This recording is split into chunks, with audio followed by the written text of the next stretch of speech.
So today I'm going to show you how to change the brake pads, the rear brake pads, on a Toyota Corolla. This one is a 2010 model, like late 2010, early 2011 model. You're going to need a 14mm socket, 17mm spanner,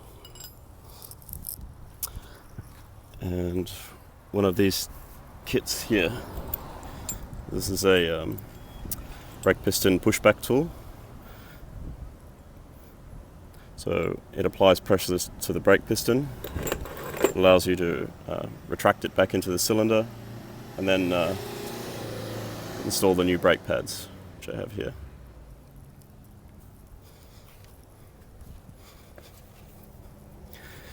So the first thing we want to do after removing the wheel, of course, is to loosen these nuts here.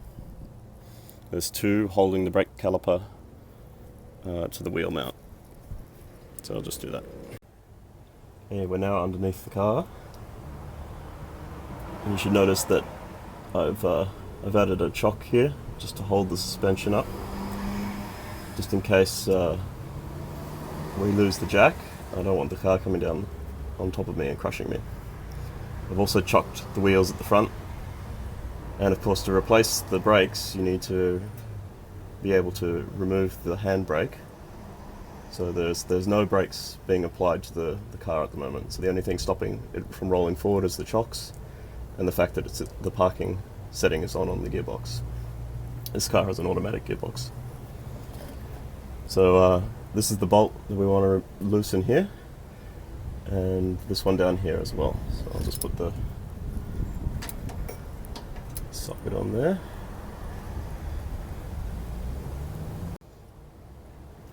I didn't have enough hands to loosen the bolt there while also holding the camera, but you can see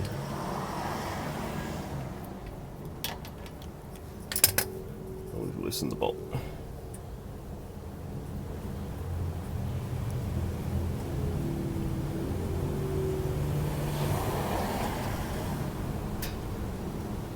There's the first one. We do the same on the other. Here's the second one.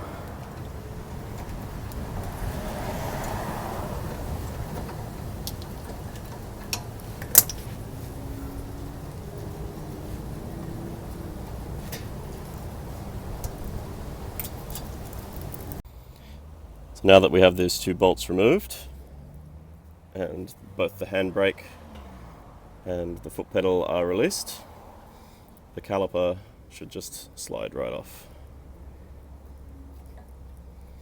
like so. So these little mechanisms that hold the caliper on are actually small pistons. You should make sure that they move freely. If they don't, then you might have to remove them and apply more grease to these pistons before reassembling the brake caliper. So I'm just checking the other one here as well. That one's a little bit stiff. Ah, there we go.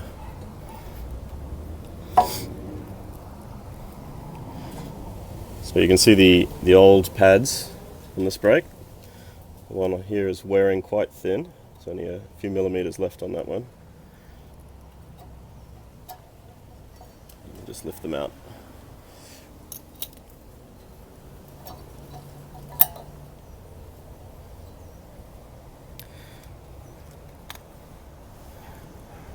So be sure to save the brake hardware, which are these metal clips on the back side of each brake pad, as typically with the new brake pads they won't include extra brake hardware, so you'll have to transfer these metal pads off of the old brake pads onto the new ones, which, as you can see here, don't have those metal clips on them. Okay, so now I've transferred the brake hardware from the old brake pads onto the new ones. So these are good to go now. but I can't just fit them into the caliper as is, on account of the fact that the new brake pads are a good deal thicker than the old ones. So before we'll be able to fit these new thicker pads into the caliper, we have to push back the piston. And for that I have a wind back tool here that I purchased on eBay for $25 or so, and it makes pushing the piston back a good deal easier.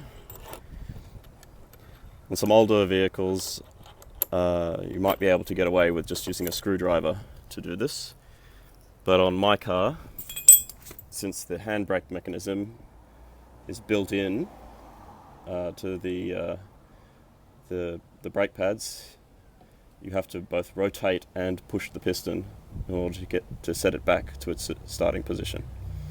And good luck doing that with a screwdriver. So this tool makes it a great deal easier. Just assemble it like so. Make sure you have the right face on it for your vehicle.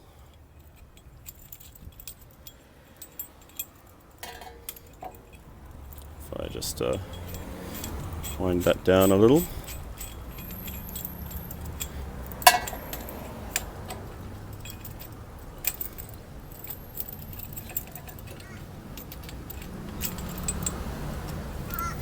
Okay, so that's fitted in there.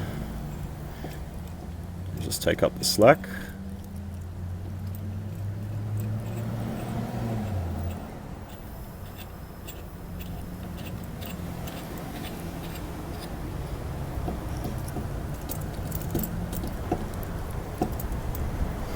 Now that the slack's taken up, I should be able to just simply wind the piston in. So the device is both compressing the piston and rotating it at the same time.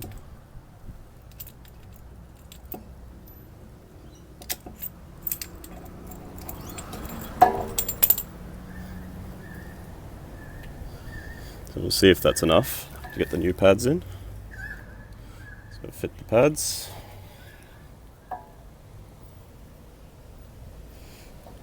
Simply clip in. Like so.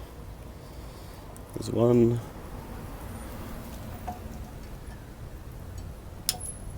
Oh, I just noticed we've got a bit of bent metal on the brake hardware here. Bend it back into shape. Should be okay.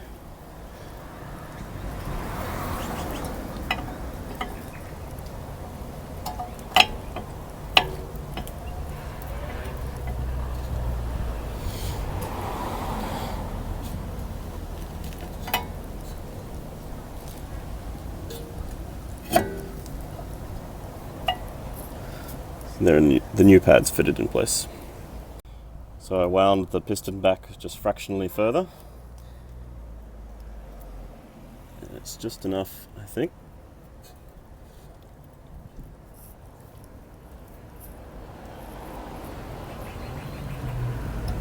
To get the caliper back on. Okay, we've got the caliper on. Now we're ready to replace the bolts. Just put a small amount of anti-seize on there.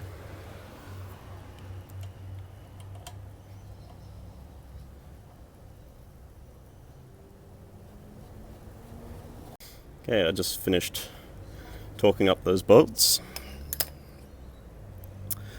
So now I'll go give the brake a few pumps.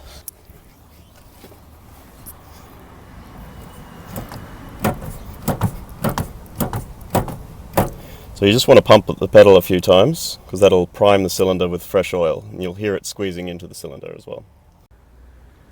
So I've just come back from taking the car for a spin after the brakes were replaced. I put my foot down hard on the brakes a few times just to check that everything was stopping as it should, and feeling the discs after braking. They're nice and hot, so I think these brakes are working quite well. There's just one more thing that I should have mentioned while I had the wheel off.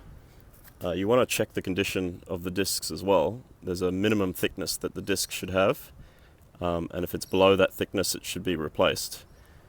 You can tell when you're getting close to the limit without actually measuring it, because you'll start to see quite a large lip building up here and possibly on the outer edge of the disc as well. But I think these are well within spec. Also, if the surface is a bit roughed up, you can have them remachined, and that'll improve your braking quality as well. So that's all, and thanks for watching.